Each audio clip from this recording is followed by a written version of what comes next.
దేవుని నామానికి మహిమ కలుగును గాక. ప్రియ విశ్వాసులందరికీ దేవుని పేరట వందనాలు తెలియజేసుకుంటూ ఉన్నాను. మరి ఇటు రీతిగా మరి దినమున మన పరిశుద్ధుడైన తండ్రి అయిన దేవుణ్ణి స్తుతించడానికి, ఆరాధించడానికి పరిస్థితులు అనుకూలించినప్పటికీ కూడా దేవుడు మనకిచ్చిన అవకాశమును బట్టి దేవునికి స్తుతులు స్తోత్రాలు చెల్లించుకుంటూ మరి ఈ దినపు శుక్రవారపు ఆరాధనని మనం ప్రారంభించుకుందాం. మరి ఇంకా విశ్వాసులమైన వారు, అలాగే స్నేహితులు, బంధువులు అందరూ కూడా త్వరితగతమున మీరు ఆన్లైన్లో జరుగుతున్న ఈ ఆరాధనని ఆన్లైన్లో వీక్షించాలని మరి దేవుని పేరట కోరుతూ మీకు మీ స్నేహితులకి శుభాలు తెలియజేస్తూ అందరికీ దీన్ని షేర్ చేయండి. ఈ సమయంలో ప్రార్థనాపూర్వకంగా మనం ఈ ఆరాధనని ప్రారంభించుకుందాం. సకలాశీర్వాదములకు కారణభూతుడైన మా తండ్రి, కృప కలిగిన యేసయ్య, ఈ ఉదయకాల సమయంలోని పాద సన్నిధిలో మమ్మల్ని జ్ఞాపకం చేసుకుని మమ్మల్ని నడిపించిన విధానాన్ని బట్టి మీకు వందనాలు చెల్లించుకుంటూ ఉన్నాం. ఇదిగో నాయన, గడిచిన కాలమంతా నీ కృపా కాపుదల్లో మమ్మల్ని కాచి కాపాడి భద్రపరిచి బలపరచబడి నాయన నీ సన్నిధిలో సురక్షితంగాను క్షేమముగాను యోగ్యముగాను మమ్మల్ని ఉంచినందుకై మీకు వందనాలు చెల్లించుకుంటూ ఉన్నాం. ఈ సమయంలో ప్రభా మరి ఇటు రీతిగా నీ ఆరాధనను జరిపించడానికి మీరు ఇచ్చిన అనుమతిని బట్టి, అవకాశమును బట్టి మీకు వందనాలు చెల్లించుకుంటూ మరి వీక్షిస్తూ ఉన్న సంఘ బిడ్డలందరినీ, అలాగే మా స్నేహితుల్ని, బంధువుల్ని మీరు దీవించండి, ఆశీర్వదించండి. మమ్మల్ని అందరినీ మీ చేతికి అప్పగించుకుంటూ మీరే అధ్యక్షులుగా ఉండి మీ ఆత్మ నడిపింపును మాకు అనుగ్రహించమని, నీ వాక్యం ద్వారా మమ్మల్ని బలపరచమని, నీ వాక్యం ద్వారా సూటిగా మా హృదయాలతో మాట్లాడి ఆరాధన జరిపించుండగా మా ఆరాధన ఈ పైన సువాసన వలె మీకు జరగడానికి కృపను దయచేయమని, ఈ సమయంలో మమ్మలను మా సంఘములను నీ విశ్వాసులెల్లరినీ నీ చేతికి అప్పగించుకుంటూ యేసుక్రీస్తు నామములో అడుగుచుంటున్నాం మా పరమ తండ్రి, ఆమేన్. మరొకసారి మీ అందరికీ కూడా మన రక్షకుడు ప్రభువును యేసుక్రీస్తు నామములో మీ అందరికీ శుభాలు తెలియజేసుకుంటూ ఉన్నాను. మరి సమయంలో మరి పాస్టమ్ గారు పాట పాడుతుండగా మనం దేవుణ్ణి మహిమపరుద్దాం.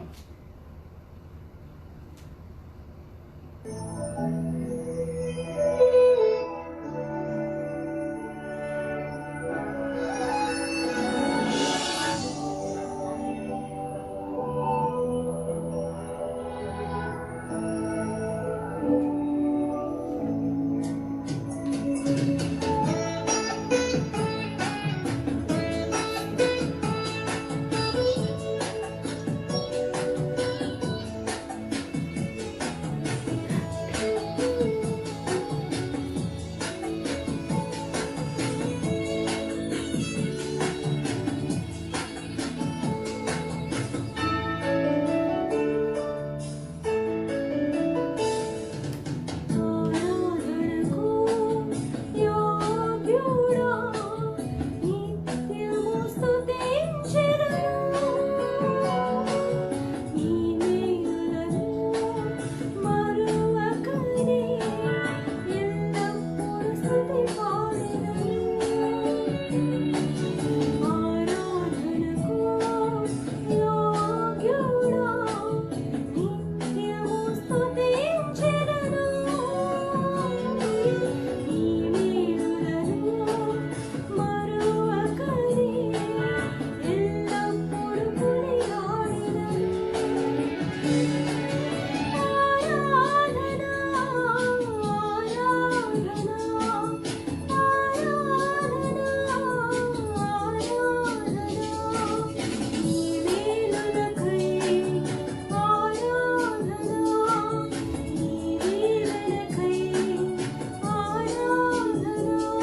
దేవుని నామానికి మహిమ కలుగును గాక.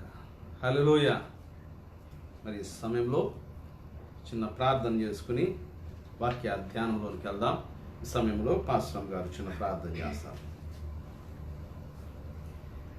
పరిశుద్ధుడైన మా ప్రియ తండ్రి, నీ ఘనమైన నామానికి లెక్కలేని స్తుతి స్తోత్రాలు చెల్లించుకొంచున్నాం. గడిచిన కాలం అంతా నీ కాపుదల్లో మమ్మల్ని అందరినీ భద్రపరిచి నాయన ప్రభా, ఈ రీతిగా ఈ శుక్రవారపు ఆరాధనలో నిన్ను స్తుతించుకుని నాయన నిన్ను గనపరుచుకుని నిన్ను హెచ్చించుకునే గొప్ప భాగ్యం మాకు దయచేసిందేవా, నీకు వందనాలు నాయన. ఇట్టి స్థితిలో నాయన ప్రభా నిన్ను ఆరాధించగలిగే నాయన సమయమును మాకు దయచేసినందుకే నీకు వందనాలు తండ్రి. ప్రభా ఇదిగో నాయన అనేక దినాల నుండి నా తండ్రి ప్రభా నాయన నిన్ను నాయన నీ మందిరంలో కలిసి స్తుతించుకునే నాయన ప్రభా స్థితిని నాయన మేము కోల్పోయినప్పటికీ నా తండ్రి ప్రభా ఇదిగో నాయన మరి ఆన్లైన్ ద్వారా ఆరాధనను జరిగించడానికి నాయన మాకు అవకాశం ఇచ్చిన దేవానికి వందనాలు తండ్రి. ఇదిగో నాయన ఈ కార్యక్రమాన్ని ఎవరైతే నాయన చూస్తూ ఉంటున్నారో నా తండ్రి ప్రభా బిడ్డలందరినీ దీవించండి, ఆశీర్వదించండి నాయన ప్రభా. మా సంఘ బిడ్డలను నాయన ప్రభా నాయన ప్రతి విశ్వాసిని నాయన ప్రభా నీ చేతులకు అప్పగించుకొంచున్నాము నాయన. ప్రతి బిడ్డని నాయన ప్రభా బలపరచండి, స్థిరపరచండి నా తండ్రి, నీకు వందనాలు. ఇదిగో నాయన ప్రభా బలహీనతల నుండి విడిపించండి, తప్పించండి నీకు వందనాలు. మా మీద ఏలుబడి చేయుచున్న నాయన ప్రభా నాయన సకల విధమైన బాధల్ని నాయన ప్రభా యేసు నామములో మా నుండి దూరపరచండి నీకు వందనాలు. ఇదిగో నాయన నీ ఆత్మశక్తి చేత నాయన మమ్మల్ని వాడుకోనండి నా తండ్రి, నీకు వందనాలు. మా ద్వారా అనేక మందిని బలపరచండి, నీ శక్తిని నాయన ప్రభా అనేక మందికి దయచేయండి నీకు వందనాలు. నాయన నీవు ఉన్నావన్న ధైర్యంలో నాయన మేము కోల్పోకుండా నా తండ్రి ప్రభా ధైర్యం వహించి మేము ముందుకు వెళ్ళడానికి సహాయం దయచేయండి నాయన, నీకు వందనాలు. ఇదిగో నాయన మా పక్షముగా యుద్ధము చేయవాడు నీవై ఉన్నావు నాయన, నీకు వందనాలు నా తండ్రి ప్రభా. మాకు నాయన విజయం దయచేయండి నీకు వందనాలు నాయన. మాపై నాయన బిడ్డలందరిపైన నాయన నీ రక్త ప్రోక్షణను దయచేసి నడిపించండి. ఇదిగో నీ దాసుని పక్షముగా నిలబడి నాయన వాక్యం విత్తునై ఉంటుండగా నా తండ్రి ప్రభా మాకు ఏది కావాలో నాయన మాకు దాన్ని దయచేయండి నీకు వందనాలు. మమ్మల్ని నాయన సమృద్ధితో నింపండి నీకు వందనాలు. సహాయం దయచేసి నడిపించమని నీ దాసుని చేతులకు అప్పగించుకొంచు నాయన. ఆత్మ ద్వారా మాతో మాట్లాడి నడిపించమని యేసు ప్రభు నామమున అడిగి వేడుకొంచున్నాము ప్రియ తండ్రి, ఆమేన్. దేవుని స్తోత్రం, హల్లెలూయా. మరొకసారి విశ్వాసులైన మీ అందరికీ దేవుని పేరట వందనాలు తెలియజేసుకుంటూ ఉన్నాను. మరి దేవుడు గడిచిన కాలమంతా తన కృపా కాపుదల్లో మనందరినీ కాచి కాపాడి నడిపించి భద్రపరచబడి మరి తన రెక్కల చాటున మనల్ని సురక్షితంగా ఉంచి అనేకమైన ఒడిదుడుకులు వచ్చినప్పటికీ కూడా ఎంత కష్టమైన నష్టమైన మానసికమైన వేదనను భయంకరమైన స్థితిలో మరి జనులు చిక్కబడిపోయినప్పటికీ కూడా ఆయన్ని నమ్ముకున్న సజీవుడైన దేవుని నమ్ముకున్న మనల్ని ఆయన సమాధానంతో నింపుతూ ఉంటున్నాడు. అందుని బట్టి దేవునికి స్తోత్రాలు చెల్లించుకుంటూ ఉన్నాం. మరి గడిచిన కాలం అంతా నన్ను, కుటుంబాన్ని, సంఘస్థులను, పెద్దలను, విశ్వాసులను, మరి యవనస్తులు అందరినీ కూడా దేవుడు కాచి కాపాడి ఉంటున్నాడు. అందరూ కూడా క్షేమంగా ఉన్నారని నేను విశ్వసిస్తూ ఉంటున్నాను. మీ అందరి ప్రార్థనలు బట్టి మేము మరి పాస్టర్ గారు పిల్లలు కూడా మరి క్షేమంగా ఉంటూ ఉన్నాం. దేవుడు మాకందరికీ సమృద్ధిగా సమస్తాన్ని దయచేస్తూ ఉంటూ ఉన్నాడు. మరి మీ వ్యక్తిగత ప్రార్థనలు కూడా జ్ఞాపకం చేసుకోండి. మరి పాస్టర్ గారు ఆరోగ్యం గురించి మీ అందరికీ తెలుసు. మరి ఈ సమయంలో దేవుని తోడు తప్పించి మాకు దీన్ని కూడా మేము ఎక్కువగా ఆశించట్లేదు. మరి మీరందరూ కూడా ప్రార్థన చేస్తున్నారు. ఇంకా ప్రార్థన చేయండి. దేవుడు ఇంకా గొప్ప కార్యాలు మన పట్ల, సంఘం పట్ల, తన విశ్వాసులు అందరి పట్ల దేవుడు దయచేయునుగాక. మరి సమయంలో మరి మనం చూసుకుంటే కనుక యేసు క్రీస్తు మీద నీ విశ్వాసము ఎంతవరకు స్థిరముగాను దృఢముగాను ఉంటూ ఉన్నది? యేసు క్రీస్తు మీద నీ విశ్వాసము ఎంత దృఢముగాను ఎంత స్థిరముగాను నువ్వు ఉంచుకోగలుగుతూ ఉన్నావు? నీవు నమ్మిన యేసు క్రీస్తు ఆయనే మార్గమై ఉంటూ ఉన్నాడు, ఆయనే సత్యమై ఉంటూ ఉన్నాడు, ఆయనే జీవమై ఉంటూ ఉన్నాడు. ఆయన ద్వారానే మనము దేవుని రాజ్యములోనికి ప్రవేశము అని తెలిసిన తర్వాత ఆయన ఈ లోకానికి వచ్చి ఆయన చేసిన పరలోక రాజ్య సువార్తను నీవు నేను విశ్వసించి ఆయన రాకడను మనం విశ్వసించాం. ఆయన శిలువ మరణమును మనం విశ్వసించాం. ఆయన చనిపోయి 3వ దినమున తిరిగి లేచిన దేవుడు. తిరిగి లేచిన తర్వాత ఆయన చేసిన అద్భుతాలు ఉన్నాయి చూసావా. ఆయన సజీవుడిగా ఈ లోకానికి కనపరుచుకున్న తర్వాత ఆరోహణమైనట్టు మనము పరిశుద్ధ గ్రంథము నుండి చూడగలుగుతూ ఉన్నాం. అయితే యేసుక్రీస్తు ప్రభువు వారు ఆయన తిరిగి లేచిన తర్వాత, మరణ పునరుత్థానుడై తిరిగి లేచిన తర్వాత 40 దినాలు ఈ లోకములో ఉండి తన శిష్యుల మధ్యను వారి మధ్యను ఆయన అద్భుత కార్యములు చేసి ఆయనను సజీవుడిగా చూపించుకున్న తర్వాత పరలోక రాజ్యమునకు ఆరోహణమైనట్టు మనం చూస్తూ ఉంటున్నాం. అయితే ఈ 40 దినాల గురించి ప్రవచన లేఖనం ఎక్కడా లేనప్పటికీ కూడా ఆయన తిరిగి 40 దినాలు ఈ లోకంలో ఎందుకు ఉండవలసి వచ్చింది అని అంటే, ఆనాడు యేసు ప్రభు గారు కూడా ఉండి ఆయన సేవలో ఉన్న 3.5 సంవత్సరాలు ఆయన కూడా ఉండి సేవ చేసిన ఆయన శిష్యులు కూడా ఆయన మరణము తిరిగి పునరుత్థానుడైన తరువాత ఆయనను విశ్వసించి ఉండలేదేమో. ఎందుకనంటే పేతురు వాళ్ళు చూసినప్పుడు, సీమోన్ పేతురు వాళ్ళు చూసినప్పుడు యేసుక్రీస్తు చనిపోయి తిరిగి లేచిన తర్వాత తిరిగి వాళ్ళు పనులకు వెళ్ళిపోతూ ఉంటున్నారు. యేసు ప్రభు గారి సేవ ప్రారంభంలో ఏదైతే ఈ సీమోను పేతురు వీళ్ళందరిని పిలుచుకున్నాడో, మనుషులు పట్టు జాలర్లుగా మిమ్మల్ని చేస్తానని పిలుచుకున్న తర్వాత యేసుక్రీస్తు ఆరోహణం అవ్వక ముందు శిష్యులందరూ తిరిగి ఏం చేస్తూ ఉంటున్నారంటే వారి పనులకు తిరిగి మళ్ళీపోయారు. క్రీస్తు స్వార్థను, క్రీస్తు ప్రేమను ఈ లోకానికి చాటించుకుంటూ వాళ్ళు ఏం చేస్తూ ఉన్నారంటే శిష్యులు తిరిగి వారి పనులకు వెళ్ళిపోయారు.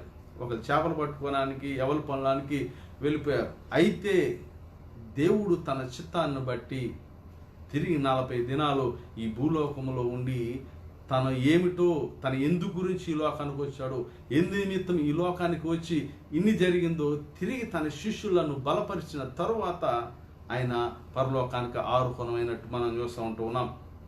ఈ 40 దినాల్లో దేవుడు చేసిన అద్భుతమైన కార్యాలు, ఆయన సజీవుడిగా ఈ లోకానికి చూపించుకున్నాడు. అంతేకాదు పరలోక రాజ్యమును గురించి అనేకమైన బోధలు ఆయన శిష్యులకు బోధించినట్టు పరిశుద్ధ గ్రంథం లేఖనం తెలియజేస్తూ ఉంటున్నది. అందుకే అపోస్తులైన లూకా గారు అపోస్తుల కార్యములో ఆయన తెలియజేస్తూ చెబుతూ ఉంటున్నారు. అపోస్తుల కార్యములు 1వ అధ్యాయంలో మనం ఈయన చూసి ఈ విధంగా ఉంటూ ఉన్నది. ఈ వాక్యాన్ని మనం చూసినట్లయితే ఆయన అన్ని చెప్పిన తర్వాత 3వ వచనం నుంచి, ఆయన శ్రమపడిన తరువాత 40 దినముల వరకు వారి కడుపడుచు దేవుని రాజ్య విషయమును గూర్చి బోధించుచు అనేక ప్రమాణములను చూపి వారిని తన్ను తాను సజీవునిగా కనపరుచుకొనెను.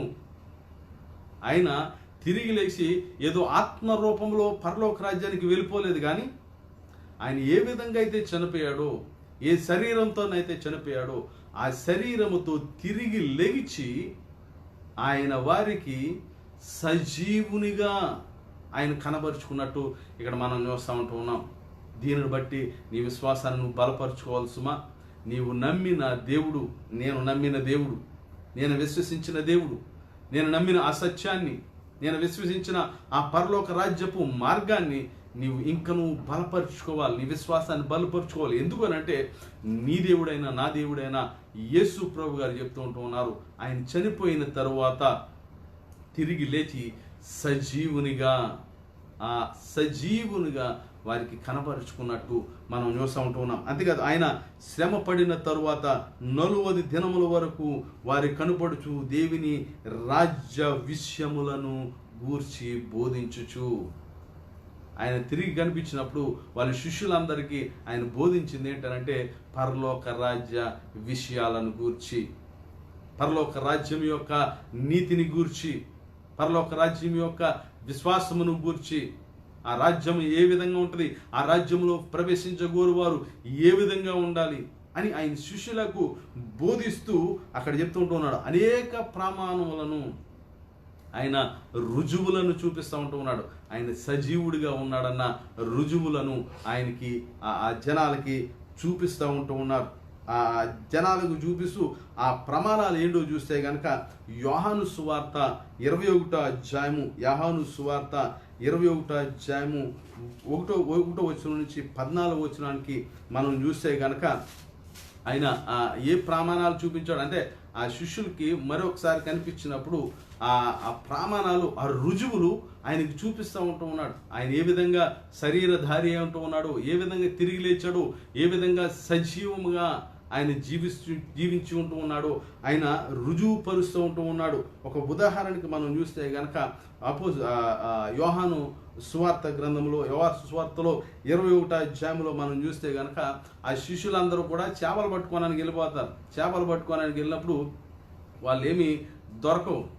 అయితే ఆ యేసు ప్రభు గారు ఆ ఒడ్డును నిలబడి అప్పుడు వరకు ఏం దొరకన వాళ్ళతో, శిష్యులతో ఏమి దొరకలేదంటే మాకు ఇంకేం దొరకలేదు అన్నప్పుడు యువతల వైపు కుడివైపు వేసినప్పుడు వాళ్ళు కుడిపై వేసినప్పుడు లాగలేనంతగా వాళ్ళు వచ్చినప్పుడు అందులో సీమోను పేతురు యేసు ప్రభు గారిని గుర్తుపడతాడు. ఎప్పుడు వాళ్ళు కళ్ళు తెరవబడ్డారు. దాన్ని మనం చూస్తే కనుక అటు తరువాత యోహాను సువార్త 21వ అధ్యాయం 1 నుంచి, అటు తరువాత యేసు తిబేరియా సముద్రపు తీరమున శిష్యులకు మరలా తన్ను ప్రత్యక్షపరుచుకొనును. ఆయన తన్ను ప్రత్యక్షపరుచుకొనిన విధమేదనగా సీమోను పేతురును, దిదుమ అనబడిన తోమాయు, గలిలయలోని కానా అను ఊరువాడగు నతానియేలు, జెబెదయి కుమారులను ఆయన శిష్యులలో మరి ఇద్దరు, సుమారుగా 7 ఆయన కూడి ఉండిరి. సీమోను పేతురు, నేను చేపల పట్టబోదునని వారితో అనగా వారు మేమును నీతో కూడా వచ్చేదమనిరి. వారు వెళ్ళి దోణి ఎక్కిరి గాని ఆ రాత్రి ఏమీ పట్టలేదు. సూర్యోదయం అగుచుండగా యేసు ధరిని నిలిచి, అయితే ఆయన యేసు అని శిష్యులు గుర్తుపట్టలేదు. అప్పటికి యేసు ప్రభు గారిని ఆ శిష్యులు గుర్తుపట్టలేదు. యేసు, పిల్లలారా, భోజనం మనకు మీ వద్ద ఏమైనా ఉన్నదా అని వారిని అడుగగా లేదని వారు ఆయనతో చెప్పిరి. అప్పుడు ఆయన, దోణి కుడి ప్రక్కన వలవేయుడి, మీకు దొరికినని చెప్పాను గనుక వారు అలాగూ చేయగా చేపల విస్తారముగా పడిన వల లాగలేకపోయిరి. దేవుని చెప్పిన మాట ప్రకారము వారు చేసినందున వారికి విస్తారముగా వలలో చేపలు పడినట్టు మనం అక్కడ చూస్తూ ఉంటూ ఉన్నాం. ఆ వెంటనే కాబట్టి యేసు ప్రేమించిన శిష్యుడు ఆయన ప్రభువు సుమి అని పేతురుతో చెప్పెను. ఎప్పుడైతే ఈ యేసు ప్రభు గారు చెప్పిన పని చేసిన వెంటనే వాళ్ళ శిష్యుల వలలో నిండుకున్నాయో, యేసు ప్రభు గారు ప్రేమించిన శిష్యుడు యోహాను గారు వెంటనే పేతురుతో చెప్తూ ఉంటున్నాడు, ఆయన ప్రభువు సుమి. చూస్తూ ఉంటున్నారా?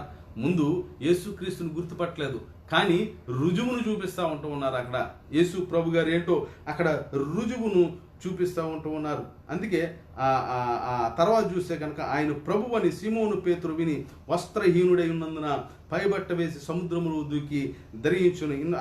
జరిగిన తర్వాత ఆ చేపలన్నీ తీసుకొచ్చిన తర్వాత 11వ వచనంలో ఈ విధంగా ఉంటుంది. 10వ వచనం నుంచి, మీరిప్పుడు పట్టిన చేపలలో కొన్ని తీసుకుని రండి వారితో చెప్పన. సీమోను పేతురు దోణి ఎక్కి వలను దరికి లాగెను. అది 153 గొప్ప చేపలతో నిండెను. చేపలు అంత విస్తారంగా పడిన వల పిగలలేదు. ఏసి రండి భోజనము చేయుడని వారితో చెప్పెను. ఆయన ప్రభువని వారికి తెలుసునందున నీవెవడవని శిష్యులతో ఎవడను ఆయన అడుగా తెగింపలేదు. ఆయన రుజువుపరుచుకుంటూ ఉన్నాడు. ఆయన శరీరధారి ఉంటూ ఉన్నాడు. నీ దగ్గర ఏమైనా ఉన్నది తింటాగన్నప్పుడు వాళ్ళ దగ్గర లేదు. అప్పటికే వీళ్ళు అవిశ్వాసంతో తిరిగి వాళ్ళు ఏదైతే పనులు చేసుకుంటూ ఉన్నారో ఆ పనులకు మలిపోయిన తర్వాత యేసు ప్రభు గారు వాళ్ళతో చెప్పిన తర్వాత యేసు ప్రభు చెప్పిన మాటను బట్టి, వాళ్ళు చేసిన విధానాన్ని బట్టి వాళ్ళు వలలు నిండుకుంటూ ఉన్నాయి. యేసు చెప్పిన మాటను బట్టి వారు ఆశీర్వదించబడ్డారు. యేసు చెప్పిన మాటను బట్టి, వాళ్ళు చేయుటను బట్టి, వాళ్ళు అంగీకరించటను బట్టి వాళ్ళకి విస్తారమైన ఆశీర్వాదము కలిగినట్టు. ఎప్పుడైతే యేసు ప్రభు చెప్పిన మాట విని వాళ్ళు పొందుకున్న ఆశీర్వాదాన్ని బట్టి వాళ్ళు కళ్ళు తెరవబడి వెంటనే వాళ్ళు చెప్తూ ఉంటున్నారు, ఈయన ప్రభువు సుమి. అక్కడ ఆయన రుజువుపరుచుకుంటూ ఉన్నాడు. ఆయన ఏదైతే చేయాలనుకుంటున్నాడో సమస్తమును ఆయన రూఢిపరుచుకుంటూ ఆ తర్వాత వాక్యంలో అపోస్తుల కార్యంలోకి వస్తే కనుక లోక గారు చెప్తున్న మాటలు ఆయన ప్రమాణములు రుజువుపరుచుకుంటూ ఉన్నాడు. అంతేకాదు సజీవునిగా 3వ వచనంలో అపోస్తుల కార్యములు 1వ అధ్యాయము 3వ వచనంలో ఆఖరి భాగంలో మనం చూసినట్లయితే ఆయన అనేక ప్రమాణములను చూపి వారికి తన్ను తాను సజీవునిగా కనపరుచుకున్నాడు. ఆయన సజీవునిగా వారికి కనపరుచుకున్నట్టు మనం చూస్తూ ఉన్నాం. ఎందుకనంటే అప్పటికి నమ్మట్లేదు. ఒకళ్ళేమో నేను వేలు పెడుతూ చూస్తేనే కానీ నేను నమ్మను. అప్పటికి తోమా గారు లేనప్పుడు యేసు ప్రభు గారు మిగిలిన శిష్యులకి కనబడినప్పుడు శిష్యుల మధ్యన నిలబడి ఆయన ఎప్పుడు యేసు ప్రభు గారు ఎప్పుడు వచ్చినా సరే మొదట ఏం చెప్పేవారు తెలుసా? మీకు సమాధానం కలుగును గాక. ఆయన మన దగ్గర ఉంటే సమాధానమేనండి. ఆయన మొదటి మాట వచ్చేది ఏంటనంటే మీకు సమాధానము పడు, మీకు సమాధానం వచ్చును గాక, మీకు సమాధానము కలుగును గాక. ఆయన ఎప్పుడు శిష్యుల మధ్యన ఉన్న ఎక్కడికి వెళ్ళినా మొదటి మాట ఏంటంటే సమాధానము మీకు కలుగును గాక. ఇది నాన్న నీకు నాకు కూడా యేసుప్రభు గారు చెప్తూ ఉంటున్నారు, మనకి సమాధానము కలుగును గాక. మీ ప్రతి హృదయాల నుంచి ప్రతి బాధ నుంచి తీసివేసి ఆయన మీద విశ్వాసం ఉంచి ఆయన సజీవుడిగా లేచాడు అని ఆయన అందుకే సజీవుడిగా కనబరుచుకొనెను. మనం చూస్తే కనుక యోహాను సువార్త 20వ అధ్యాయము యోహాను సువార్త 20వ అధ్యాయంలో మనం చూస్తే కనుక యోహాను సువార్త 20వ అధ్యాయము 24వ వచనం నుంచి మనం చూస్తే కనుక యేసు వచ్చినప్పుడు 12 మందిలో ఒకడైన దిదుమ అనబడిన తోమా వారితో లేడు. తోమా గారు లేరు.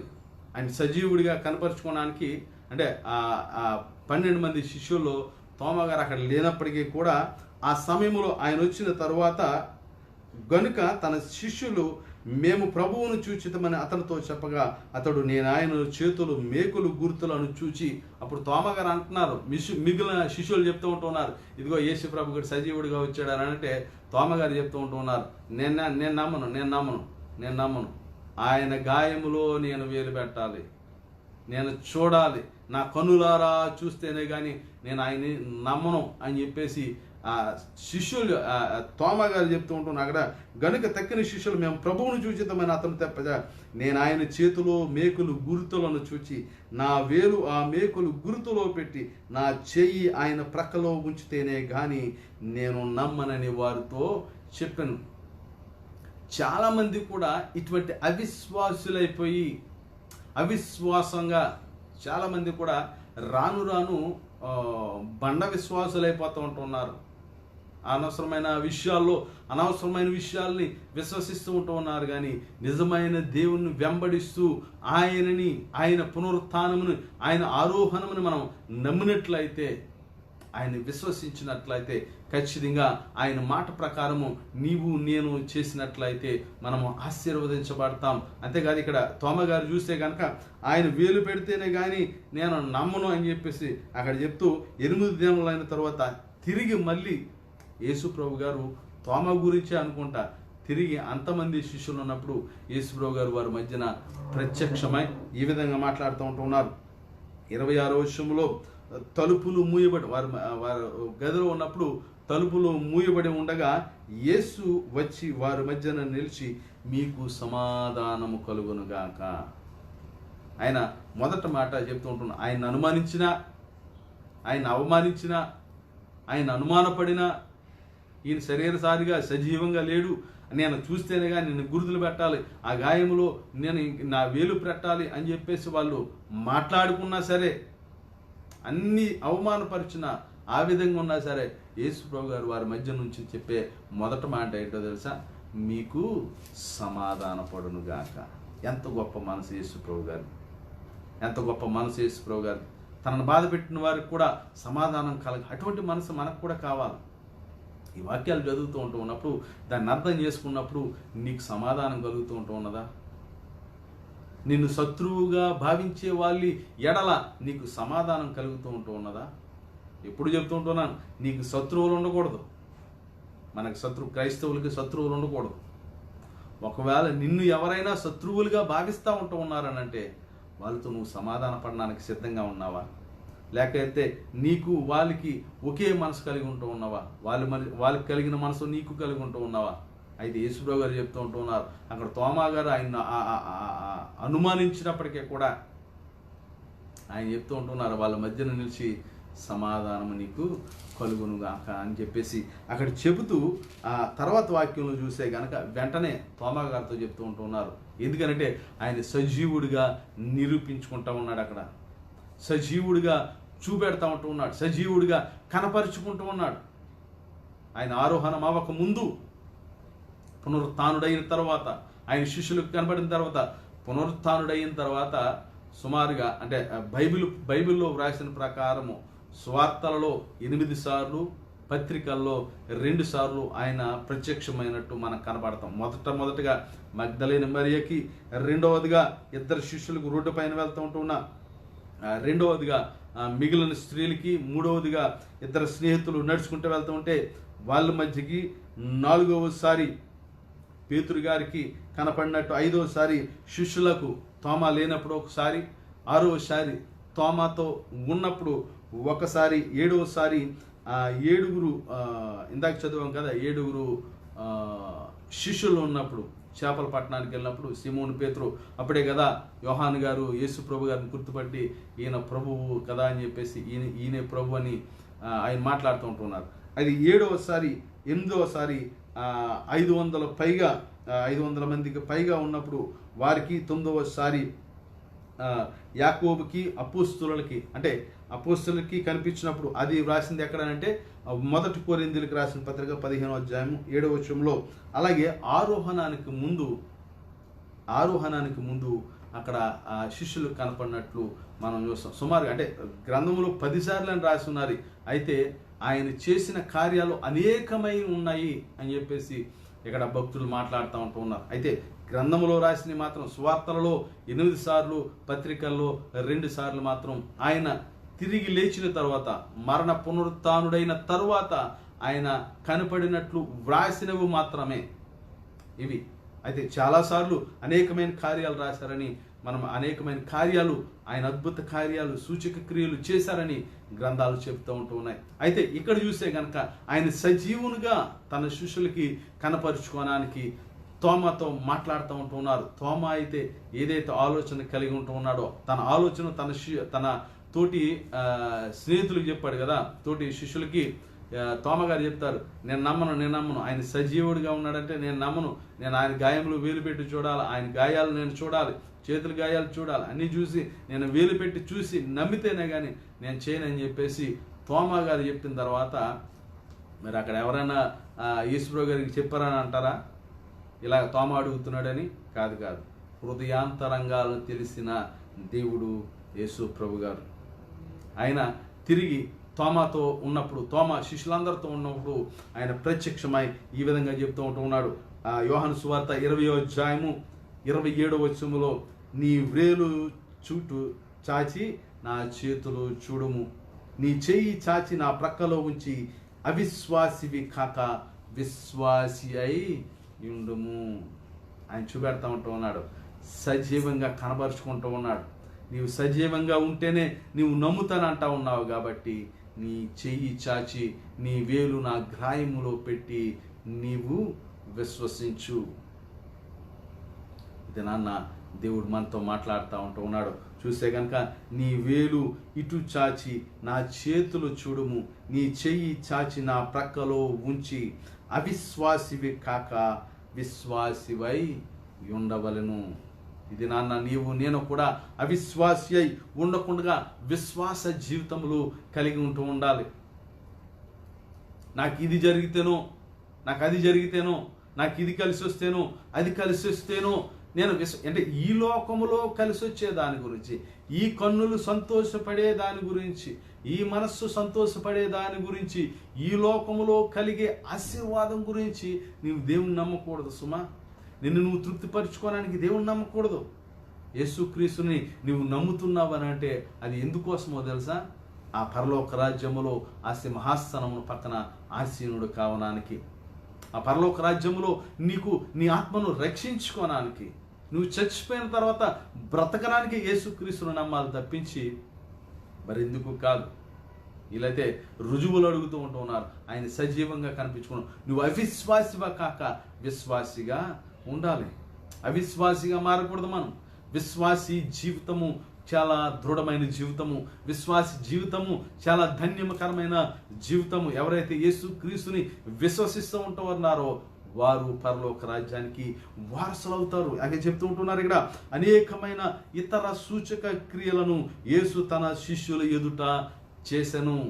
అనేకమైన సూచక క్రియలు ఆయన శిష్యుల ఎదుట ఆయన చేశాడు. పరలోక రాజ్యం గురించి, ఆయన దేవుని రాజ్యం గురించి ఆయన సజీవునిగా కనపరుచుకుంటూ అనేక ప్రమాణాలు చూపిస్తూ అక్కడ మాట్లాడుతుంటూ అనేకమైన ఇతర సూచక క్రియలను యేసు తన శిష్యుల ఎదుట చేసెను.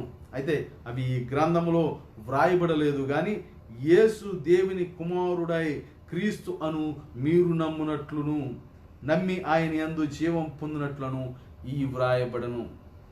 యేసుక్రీస్తు నీవు నమ్మవలసింది ఏంటనంటే, యేసుక్రీస్తు దేవుని కుమారుడు, ఆయనను బట్టి జీవము పొందినట్లు, నీవు జీవము పొందినట్లు ఆయన ఈ సూచనలను బట్టి నీవు నమ్మితే చాలు.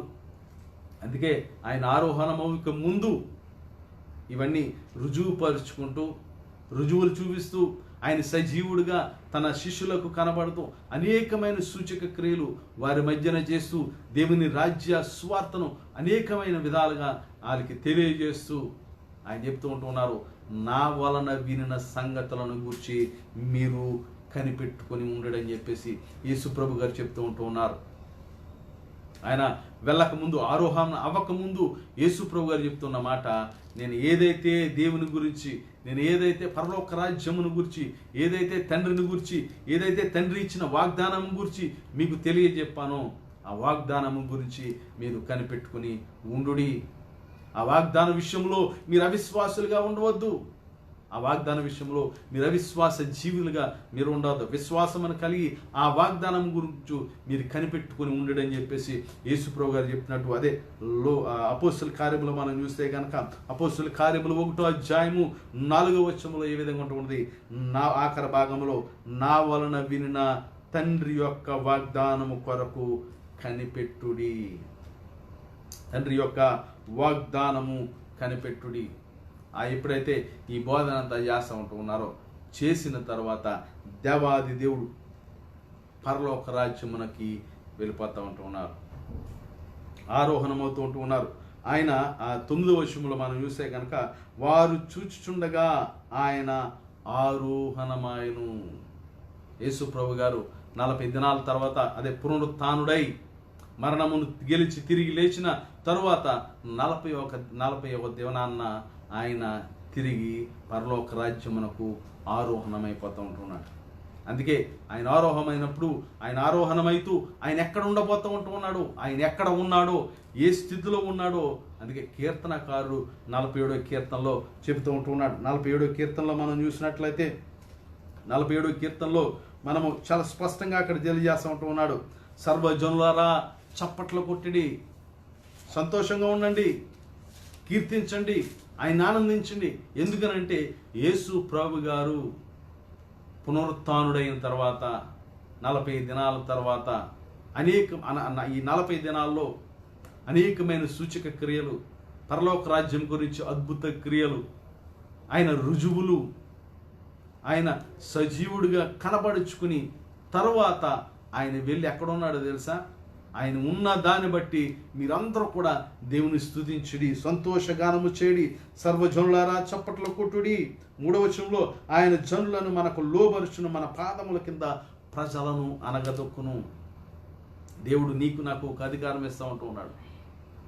తండ్రి యొక్క నామములో, కుమారుడు యొక్క నామములో, పరిశుద్ధాత్మ యొక్క నామములో నీకు నాకు ఒక అధికారాన్ని ఇస్తూ ఉంటూ ఉన్నాడు. ఏంటో తెలుసా, ఈ జనుల మీద నీకు అధికారం ఇస్తూ ఉంటూ ఉన్నాడు, ఈ లోకము మీద నీకు అధికారం ఇస్తూ ఉంటూ ఉన్నాడు, ఈ లోక ఆత్మల మీద నీకు అధికారం ఇస్తూ ఉంటూ ఉన్నాడు. అధికారం ఇచ్చిన తర్వాత ఆయన వెళ్ళి 5వ వచనంలో, దేవుడు ఆర్భాటముతో ఆరోహణమాయను, బూరధ్వనితో యెహోవా ఆరోహణమాయను. అది యెహోవా ఆరోహణమాయను, దేవుని ఆర్భాటంతో ఆరోహణమాయను, బూరధ్వనితో యెహోవా ఆరోహణమాయను.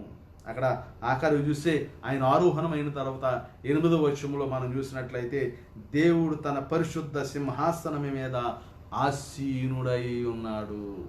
అది తిరిగి లేచిన యేసు ప్రభు గారు, మరణమును గెలిచి లేచిన యేసు ప్రభు గారు తిరిగి 40 దినాల తర్వాత ఆరోహణమై ఎక్కడున్నాడో తెలుసా? దేవుని పరిశుద్ధ సింహాసనం మీద ఆసీనుడై ఉంటూ ఉన్నాడు. దేవుడు చూపిన గొప్ప కార్యాలను బట్టి నీవు నేను విశ్వసించాలి. మనం నమ్ముకున్న యేసు ప్రభు గారు అత్యున్నత సింహాసనం మీద ఆసీనుడై ఉంటూ ఉన్నాడు. అందుకే అపోస్తలుడైన పౌలు గారు ఎఫెసీయుల యొక్క విశ్వాసాన్ని గురించి బలపరుస్తూ అక్కడ మాట్లాడుతూ ఉంటూ ఉన్నారు. ఆయన బలమును బట్టి, తండ్రి యొక్క బలమును బట్టి క్రీస్తుని మరణము నుంచి గెలిపించిన తర్వాత ఆయన ఎక్కడ ఉండబోతూ ఉంటూ ఉన్నారు. అక్కడ మనం చూస్తే గనక ఎఫెసీయులకు రాసిన పత్రిక 1వ అధ్యాయము 15వ వచనం నుంచి మనం చూస్తే గనక ఎఫెసీయులకు రాసిన పత్రిక 1వ అధ్యాయము 15వ వచనం నుంచి మనం చూస్తే, ఈ హేతువు చేత ప్రభు అయిన యేసుక్రీస్తునందలి మీ విశ్వాసమును గురించి పరిశుద్ధులయ్యారట, మీరు చూపుచున్న విశ్వాసమును గురించి నేను వినినప్పటి నుండి మీ విషయమే మానక దేవునికి కృతజ్ఞతాస్తుతులు చెల్లించుచున్నాను. అంటే అక్కడ ఎఫెసీయుల యొక్క సంఘం యొక్క విశ్వాసము చాలా బలంగా ఉన్నది. వాళ్ళు నమ్మిన విశ్వాసము చాలా బలమైనది. వారు చాలా బలమైన విశ్వాసులుగా ఉంటూ ఉన్నారని అపోస్తలుడైన పౌలు గారు వాళ్ళని మంచిగా మాట్లాడుతూ 20వ వచనంలోకి వచ్చినప్పటికీ, ఆయన ఆ బలాతిశయము చేత క్రీస్తును మృతులలో నుండి లేపి, దేవాది దేవుడు ఆయన బలాతిశయము చేత క్రీస్తుని మృతులలో నుండి లేపి సమస్తమైన ఆధిపత్యము కంటెను, అధికారము కంటెను, శక్తి కంటెను, ప్రభుత్వము కంటెను ఈ యుగమునందున్న మాత్రమే కాక రాబోవు యుగములందును పేరు పొందిన ప్రతి నామమును కంటెను ఎంతో హెచ్చుగా పరలోకమునందు ఆయనను తన కుడి పార్శ్వమున కూర్చుండబెట్టుకొని ఉన్నాడు. దేవుని స్తోత్రం. అది మన యేసు ప్రభు గారు ఆరోహణమైన తర్వాత ఆయనున్న స్థితి, ఆయన లేపిన దేవుడు. 20వ వచనం నుంచి మనం మళ్ళీ చదువుతున్నాను. ఆయన ఆ బలాతిశయము చేత, దేవుని యొక్క ఆ తండ్రి యొక్క బలాతిశయము చేత క్రీస్తు మృతులలో నుండి లేపి సమస్తమైన ఆధిపత్యము కంటే, అన్నిటికన్నా ప్రతి ఆధిపత్యము కంటే, అధికారము కంటే, శక్తి కంటే, ప్రభుత్వం కంటే ఈ యుగంలో ఆ యుగంలో కాకుండా రాబో యుగములన్నిటికీ కూడా, రాబోయే కాలం అన్నిటికీ కూడా ఆయనే అధిపతిగా, ఆయన నిర్మించి ఆయన చేసి పేరు పొందిన ప్రతి నామమున కంటే ఎంతో హెచ్చుగా పరలోకమునందు ఆయనను తన కుడి పార్శ్వమున కూర్చుండబెట్టుకొనెను. దేవుని స్తోత్రం. దేవుడు ఈ 40 దినాల తర్వాత ఆరోహణమై ఎక్కడున్నారండి? తండ్రి యొక్క కుడి పార్శ్వమున ఆయన కూర్చుని ఉన్నాడు. అంతేకాదు, ఆ తండ్రి యొక్క కుడి పార్శ్వమున కూర్చున్న ఆ యేసు ప్రభు గారు ఏదైతే సువార్తను విని ఏ పరలోక రాజ్యము కొరకు నీవు ఎదురు చూస్తూ ఉంటూ ఉన్నావో, ఏ తండ్రి యొక్క వాగ్దానం కొరకు నీవు కనిపెట్టుకుంటూ ఉన్నావో, నీ విశ్వాసాన్ని బలపరుచుకుని దేని కొరకై ఎదురు చూస్తూ ఉంటూ ఉన్నావో, ఆ వాగ్దానముతో కూడిన ఆ వరమును దేవుడు తిరిగి తీసుకురాబోతా ఉంటూ ఉన్నాడు. అందుకే లోకా గారు అపోస్తల కార్యంలో రాసినట్టు ఆ యేసు ప్రభు గారు ఆరోహణమై వెళ్ళిపోయిన తర్వాత శిష్యులు ఇంకా పైకి చూస్తూ ఉంటూ ఉన్నప్పుడు ఇద్దరు దేవదూతలు వారికి కనపడి ఒక మాట చెప్తారు. వెళ్ళిపోయాడు యేసుప్రభు గారు, వెళ్ళిపోయారు. యేసుప్రభు గారు ఆరోహణమై వెళ్ళిపోయిన తర్వాత ఒక మాట చెప్తారు. అక్కడ ఏంటనంటే అపోస్తల కార్యములు 1వ అధ్యాయము 11వ వచనం మనం చూస్తే గనక, గలీలయ మనుష్యులారా మీరెందుకు నిలిచి ఆకాశము వైపు చూచుచున్నారు? మీ యొద్ద నుండి పరలోకమునకు చేర్చుకొనబడిన ఈ యేసే ఏ రీతిగా పరలోకమునకు వెళ్ళుట మీరు చూచితురో ఆ రీతిగానే ఆయన తిరిగి వచ్చునని వారితో చెప్పెను. నీ విశ్వాసాన్ని కాపాడుకోవడానికి, నీవు ఎదురు చూస్తున్న వాగ్దానాన్ని నీకివ్వడానికి, నీవు ఏ రాజ్యము కొరకైతే ఎదురు చూస్తూ ఉంటూ ఉన్నావో ఆ రాజ్యాన్ని నీకు ప్రాప్తించుట కొరకు దేవుడు అక్కడ తిరిగి రాబోతూ ఉంటూ ఉన్నాడని అక్కడ దేవదూతలు మాట్లాడుతూ ఉంటూ ఉన్నాయి. ఆయన ఏ రీతిగా ఆరోహణమై పరలోకానికి వెళ్ళాడు, ఎట్టి రీతిగా దేవుని కుడిపార్శ్వమున ఉండడానికి వెళ్ళాడు, ఆ రీతిగానే దేవుడు తిరిగి ఈ లోకమునకు రాబోతూ ఉంటూ ఉన్నాడు.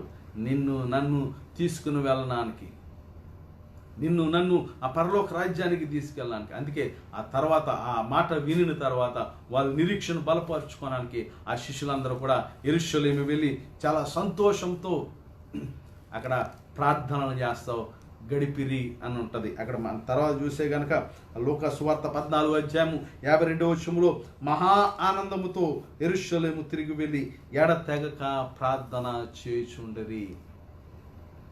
కారణం ఏంటో తెలుసా? దేవుడు ఒక వాగ్దానం ఇచ్చాడు. నేను ఏ విధంగా అయితే వెళ్తానో తిరిగి నేను రాబోతూ ఉంటున్నాను. నేను ఎక్కడైతే ఉండబోతూ ఉన్నానో, నేను ఎక్కడైతే ఉన్నానో అక్కడ మిమ్మల్ని ఉంచుట కొరకు తిరిగి నేను వస్తాను. ఇక్కడ లూకా సువార్తలో కూడా ఇక్కడ భక్తుడు చెప్తూ ఉంటున్నాడు. ఇక్కడ దేవదూతలు ఆ భక్తులకు చెప్తూ ఉంటూ ఉన్నాయి, ఏ విధంగా మీ కళ్ళ ముందు యేసు ప్రభు గారు ఆరోహణమై వెళ్ళాడో అదే రీతిగా తిరిగి రాబోతా ఉంటూ ఉన్నాడు. జాగ్రత్త, మన విశ్వాసాలని కాపాడుకుందాం. ఆయన ఇచ్చిన వాగ్దానం కోసం ఎదురు చూస్తూ ఉందాం. గొప్ప మహాదానంతో ఆయన స్తుతులు చెల్లిందాం, గణపడదాం, బలపడదాం, ఆత్మలో స్థిరపడదాం. ఎప్పుడు ఒకే విశ్వాసం కాదు, ఎప్పుడు ఒకే రీతి భక్తి కాదు. ఎప్పుడు నీకు కావాలి, నాకు కావాలి, నాకు కావాలి, నాకే కావాలని అనుకోవద్దు. ఎప్పుడు స్వార్థంతో కూడిన భక్తి కాదు. ఇది నాన్న దేవుని భక్తిని చేద్దాం, నిజమైన విశ్వాసాన్ని చూపుదాం, నిజమైన భక్తిని మనం కనపరుద్దాం, నిజమైన ప్రార్థన చేద్దాం. ఈ 40 దినాలు దేవుడు అద్భుత కార్యాలు అక్కడ చేసినట్టు చూపెడతా ఉంటాం. ఈ 40 చాలా కాలం నుంచి మనం చాలా ఖాళీగా ఉంటూ ఉన్నాం. ఇబ్బందులైనా ఎదుర్కొన్న, అనేకమైన ఆర్థికపరమైన సమస్యలు ఎదుర్కొన్నప్పటికీ కూడా ఎంతో కొంత ఖాళీగా మనం ఉంటూ ఉన్నాం. అయితే ఈ ఖాళీ సమయాల్లో ఆ సమయాన్ని మనం సద్వినియోగపరుచుకొని దేవుని వాగ్దానాల్ని మనం నెమరు వేసుకుంటూ ఆయన కొరకు మనం ఎదురు చూసినట్లయితే, ఆయన చెప్తూ ఉంటూ ఉన్నారు ఆయన ఏ విధంగా పరలోక రాజ్యానికి కొనుపోబడ్డాడో, ఏ విధంగా ఆ పరలోక రాజ్యములో ఆ తండ్రి యొక్క కుడి పార్శ్వమున ఆయన కూర్చుంటూ ఉన్నాడో, ఆయన ఏ విధంగా సజీవుడిగా కొని వెళ్ళాడో ఆ సజీవునిగానే తిరిగి ఈ లోకానికి రాబోతా ఉంటూ ఉన్నాడు. నిన్ను నన్ను తిరిగి తీసుకువెళ్ళడానికి రెండవ రాకడలో ఖచ్చితంగా రాబోతా ఉంటూ ఉన్నాడు. ఆయన రాకడో నీ పోకడో ఎప్పుడో ఖచ్చితంగా జరగబోతూ ఉంటూ ఉన్నది కనుక అయితే నీ విశ్వాసాన్ని కాపాడు. అవిశ్వాసిగా కాక, అవిశ్వాసంతో కాక విశ్వాసంతో, ప్రార్థనతో ఎడతెగక దేవుని కొరకు మనం కనిపెడదాం. మన విశ్వాసాలను బలపరుచుకుందాం. దేవాది దేవుని యొక్క సాక్షులుగా ఈ లోకములో జీవిద్దాం. దేవుడు మన కొరకు ఈ లోకములో వచ్చారు. యేసు ప్రభు గారు ఈ లోకానికి ఎత్తించి 33.5 సంవత్సరాలు పరలోక రాజ్య స్వార్థను వ్యాప్తి చేసి ఆయన శిలువ మరణము పొంది సమాధి చేయబడి తిరిగి పునరుత్థానుడై 40 దినాలు ఆయన శిష్యులకు కనబరుచుకుంటూ, అనేక మందికి ఆయన కనబరుచుకుంటూ పరలోక రాజ్య వార్తను ఇంకను సూచక క్రియలతోడు, అద్భుతములతోటి ఆయన రుజువుపరుచుకుని, ఆయన ఎవరో రుజువుపరుచుకుని ఆయన సజీవునిగా కనపరిచి ఆయన ఆరోహణమై వెళ్ళాడు. ఏ విధంగా ఆరోహణమై వెళ్ళాడు, తిరిగి ఆయన రాబోతా ఉంటూ ఉన్నాడని విశ్వసించి ఆయన కొరకు కనిపెట్టి ఆయన రాజ్య వారసత్వాన్ని నిలవబెట్టుకొని